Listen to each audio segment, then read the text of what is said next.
আমি হঠাৎ করেই রিদল ভাই পেয়ে নিয়ে আসছে আর কি, প্রিপারেশন ছাড়াই। আমাদের ভালো লাগলো যে যারা মাঠ পর্যায়ে আলহামদুলিল্লাহ রিয়েল চেঞ্জ আনার জন্য ভূমিকা রাখছেন, আমার সঙ্গে সেসব ভাইরাই। এই জন্য আপনাদেরকে অসংখ্য মোবারকবাদ এবং হৃদয়ের গভীর থেকে শ্রদ্ধা ভালোবাসা। আলহামদুলিল্লাহ আমরা যে পৃথিবীতে আছি এই পৃথিবীতে আমরা চেঞ্জ করতে চাই এবং আমাদের এই সেবাধর্মী কর্মের মাধ্যমে if you want to change the world, first change yourself. এবং সেটারই বেসিক্যালি প্রশিক্ষণ প্রোগ্রামগুলো তো সেই তারই অংশ, যা আমরা নিজেদেরকে আরো বেশি ডেভেলপ, আরো বেশি ভালো, আরো বেশি ইফেক্টিভ করতে চাই।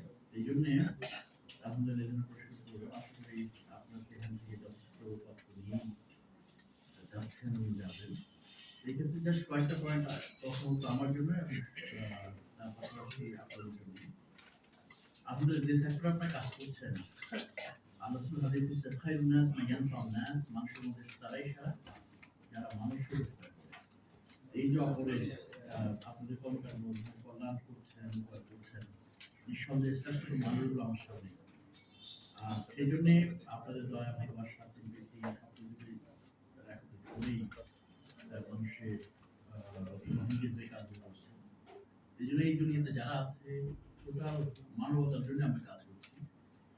আমরা ছোট ছিলেন হামুন রাতি এই জগতে যারা এই দুনিয়া যারা আছে তাদের কাজ করে আসমানে যিনি আছেন তিনি আমাদের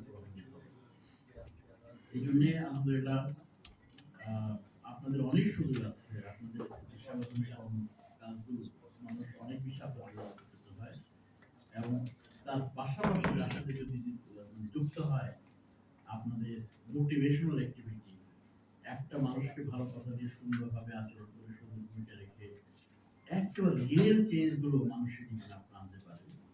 আশা করি ইনশাআল্লাহ আপনারা সেই কাজটা করছেন। আর এই ক্ষেত্রে আলহামদুলিল্লাহ আমি যেটা মানে আমার নিজেদের বলি যে আমরা আলহামদুলিল্লাহ যেহেতু অনেক বড় দায়িত্ব আমরা পালন করছি, এক্ষেত্রে আমরা যেটা ফলো করি সেটা হচ্ছে আল্লাহ আমাদেরকে যে সময় সুযোগগুলো দিয়েছেন সেটা আমরা সর্বোচ্চ সদ্ব্যবহার আমরা করতে পারি। এই ক্ষেত্রে আমরা দেখেছি যে এটা আমি সবার আমার নিজের জন্য আমি সবার জন্য ফ্যামিলির জন্য সবার জন্য করি। বর্তমান সময়ে আমাদের আসলে টাইমগুলো অপচয় করার জন্য বহুত ধরনের উপায় উপকরণ আছে আমাদের সোশ্যাল মিডিয়া থেকে শুরু করে সবকিছু।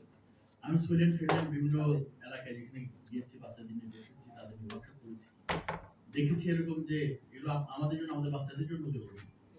আমি এক এক করে জিজ্ঞেস করেছি, দেখা গেছে যে তাদের ওয়েস্টিং টাইমটা কেমন।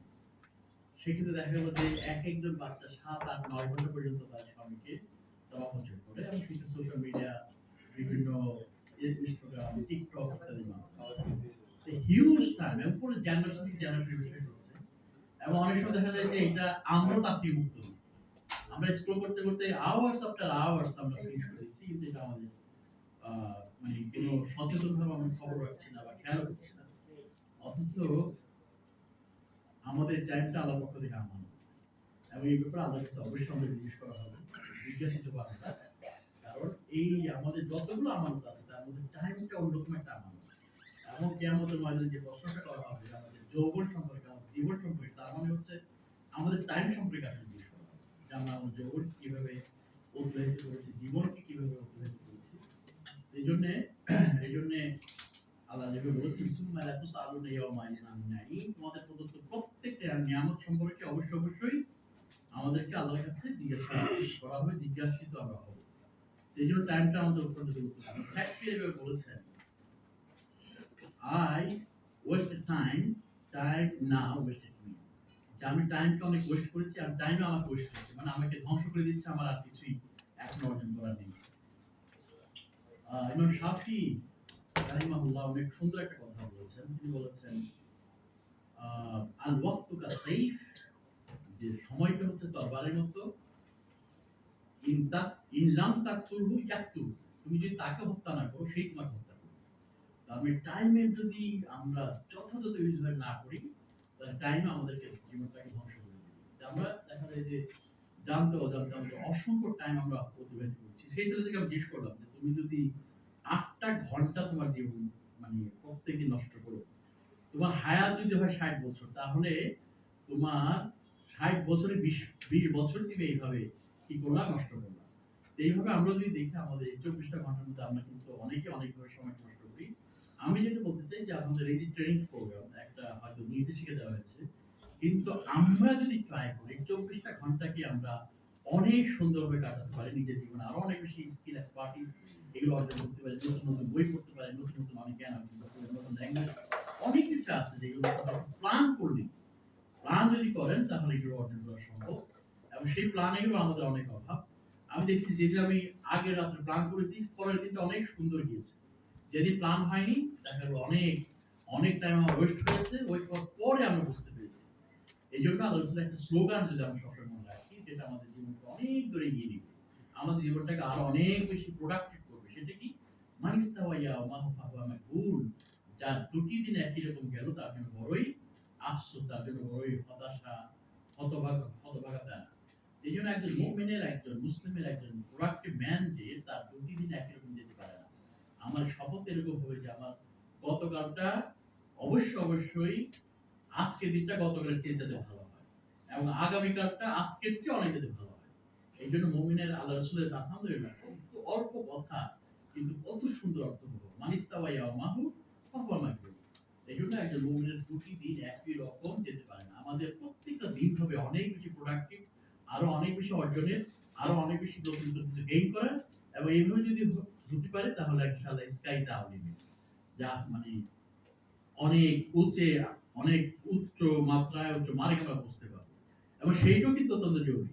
আলোচনা আরেকটা হাদিস আমাদের জন্য অত্যন্ত গুরুত্বপূর্ণ, যে সবাই হলো যায় যে মুভমেন্ট, আমাদের বাচ্চাদেরও সেই এইমটা দেওয়া উচিত যে তাদের সবসময় এইমটা হবে অনেক হাই।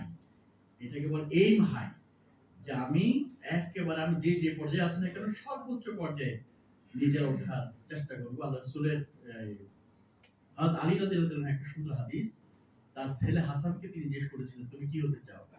হাসান রাদিয়াল্লাহু আনহু বলছিলেন কি, বাবা আমি তোমার মতো হতে চাই। এটা হতে চাওয়া তো অত্যন্ত গুরুত্বপূর্ণ।